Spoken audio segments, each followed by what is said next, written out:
Clicks کے لیے ان کے ساتھ زیادتی کی جاتی تھی؟ وہ کلکس کے خواہش مند تھے؟ کیا جو جواد نذیر صاحب ہمارے ایڈیٹر دوست تھے ان کے اوپر جو حملے ہوتے تھے, جو ٹرک ان پر چڑھانے کی کوشش کی گئی, ان کے ساتھ جو زیادتی ہوئی وہ اس لیے تھی کہ وہ بھی کلکس کے چکر میں تھے؟ منو بھائی کیا وہ بھی جو بات کرتے تھے پیسے کے لیے کرتے تھے, کلکس کے لیے کرتے تھے؟ مجھے بتائیے, کیا فیض احمد فیض کی جو شاعری تھی وہ کلکس کے لیے تھی؟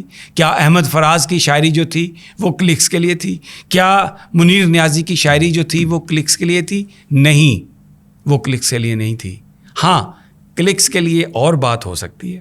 مثال کے طور پہ اگر کوئی بندہ یہ کہے کہ میں آپ کو 5 طریقے بتا سکتا ہوں ملینئر بننے کے پیسے خرچ کیے بغیر.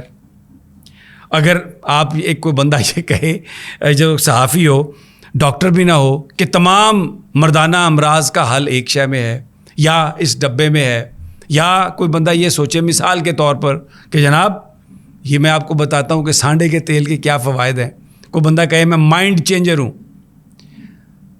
جاوید چودھری صاحب, آپ اپنے گریبان میں جھانک کے دیکھیے, کسی کو آپ کی مدد کی ضرورت نہیں ہے. اگر آپ کہیں پر حق سچ کی بات کرنا چاہتے ہیں تو اپنے ضمیر کی آواز سن کر آپ یہ بیان کریں. اگر آپ کسی کو یہ کہیں گے کہ فلاں آدمی کے خلاف پرچہ غلط ہے, نہیں ہونا چاہیے تھا, تو پھر وہ اگر کوئی غلط چیز آپ نے دیکھی ہے تو اگر آپ بات کریں گے تو وہ آپ کا فرض ہے, وہ آپ کی تجارت اللہ کے ساتھ ہے, وہ اس شخص پر آپ احسان نہیں کر رہے. اور یہ ٹی وی پر آپ کہہ رہے ہیں کہ میں عمران ریاض کے لیے آواز اٹھاتا رہوں گا. کہاں آواز اٹھائی ہے آپ نے؟ آپ تو حکمرانوں کی جیب میں ہیں, آپ تو حکمرانوں کے قریبی ساتھی ہیں. کبھی آپ نے بات کی شہباز شریف سے, کبھی آپ نے بات کی پنجاب کے وزیر اعلیٰ محسن نقوی سے؟ ہم سب کو پتہ ہے کہ آپ شریفوں کے ساتھ آپ کے کتنے اچھے تعلقات ہیں. مجھے یاد ہے کہ جب حمزہ شہباز آپ کے گھر ایک وفات کی تعزیت کے لیے گئے تو میں نے اس پر بات کی تو آپ نے اس پر گلہ کیا اور آپ نے کہا کہ مجھے یہ بات نہیں کرنی چاہیے تھی. اور وہ جس دوست نے کامن فرینڈ نے اس بات کا ذکر کیا, انہوں نے مجھ سے یہ کہا کہ آپ میرے گھر میں جاوید چودھری صاحب سے ملے تھے. تو پبلکلی میں نے یہ کہا تھا کہ اگر آپ کا دل دکھا ہے تو میں آپ سے اس بات کی معافی مانگتا ہوں. اور آج میں آپ سے یہ کہتا ہوں کہ وہ لوگ جو اس ملک میں اس وقت آزادی کی بات کر رہے ہیں, اس ملک میں جو لا قانونیت اور جو ظلم و تشدد حکومت کر رہی ہے پولیٹیکل ورکرز پر, اگر وہ اس کے خلاف آواز اٹھاتے ہیں, اس کے لیے صعوبتیں برداشت کرتے ہیں, تو اور آپ ان پر یہ الزام لگاتے ہیں کہ وہ یہ سب کچھ پیسے کے لیے کر رہے ہیں, تو آپ ایک غلط کام کر رہے ہیں. آپ کو اس بات کی معافی مانگنی چاہیے. میں ایک مثال دیتا ہوں اپنے ناظرین جن کے ساتھ میں اس وقت مخاطب ہوں. بہت سارے لوگ آج کل آپ کو یہ بات کرتے ہوئے نظر آتے ہیں کہ جی پاکستان کیوں بنا تھا؟ پاکستان اس لیے بنا تھا, 1928 میں یہ فیصلہ ہو گیا تھا. پاکستان اس لیے بنا تھا کہ لینن کو روکنا تھا, اور روس جو تھا وہ انڈیا میں کمیونسٹ پارٹی بڑی اسٹرانگ تھی, تو اس لیے مذہب کی بنیاد پر یہ ڈیوائیڈ کر دیا گیا بھارت کو. وہ لوگ در حقیقت جب یہ بات کر رہے ہوتے ہیں تو وہ جو 2 نیشن تھیوری ہے, جو 2 قومی نظریہ ہے, انڈائریکٹلی اس کو ڈیفائی کر رہے ہوتے ہیں.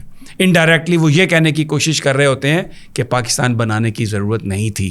انڈائریکٹلی وہ یہ کہنے کی کوشش کر رہے ہوتے ہیں کہ پاکستان اور بھارت اگر ایک ہو جائے تو اس سے کوئی مذاکرہ نہیں ہوگا, یہ تو بہت بڑی اکانومی بن جاتی, یہ تو پوری دنیا میں رول کرتی. نہیں, غلط ہے یہ بات. رزق جو ہے وہ میرے اللہ کے ہاتھ میں ہے, اور جو 2 نیشن تھیوری ہے جس کی بنیاد پر ہمارے آباء و اجداد نے یہ ملک حاصل کیا, وہ درست فیصلہ تھا, اور ہم اس فیصلے پر قائم ہیں, اور یہ ملک انشاءاللہ قائم رہے گا. وہ لوگ جو اس طرح کی باتیں کرتے ہیں وہ لوگوں کے ذہنوں کو کھیل نہیں سکتے, بھلے وہ اپنے آپ کو جتنا مرضی بڑا مائنڈ چینجر سمجھتے ہوں. چودھری صاحب, آپ یہ اس طرح کی ویڈیوز بنا کے ٹرپ باہر لے جا کے کر کے کہ یہ ادھر سے یہ ہو جائے گا, جوڑوں کا درد ایسے ختم ہو جائے گا, موٹیویشنل اسپیکر بن کے آپ ہو سکتا ہے ان معاملات پر لوگوں کے تو مائنڈ چینج کر سکتے ہو. لیکن میں آپ کو یہ بتانا چاہتا ہوں, جو لوگ اس وقت حق سچ کی بات کر رہے ہیں, جو لوگ اس وقت یہاں پر قانون کی حکمرانی کی بات کر رہے ہیں, جو لوگ یہاں پر آئین کی بالادستی کی بات کر رہے ہیں, جو لوگ یہاں پر اس وقت ہونے والی ناانصافیوں پر آواز بلند کر رہے ہیں, قابل احترام ہیں وہ لوگ. بھلے وہ انہیں یوٹیوب پر ایکسیس حاصل ہے یا نہیں حاصل, وہ میڈیا میں ہیں یا نہیں, وہ قابل احترام ہیں. اور آپ نے یہ جو بات کہی ہے اس فرمائشی یہ ویلاگ کر کے آپ نے اپنی عزت میں کمی کی ہے. آپ نے یقین کریں اپنے آپ کو ایکسپوز کیا, میں یہ کہوں گا, نتھنگ پرسنل, کیونکہ میں یہ بات کر رہا ہوں جو آپ نے بات کی ہے. آپ تو بہت ہی سستے بک گئے.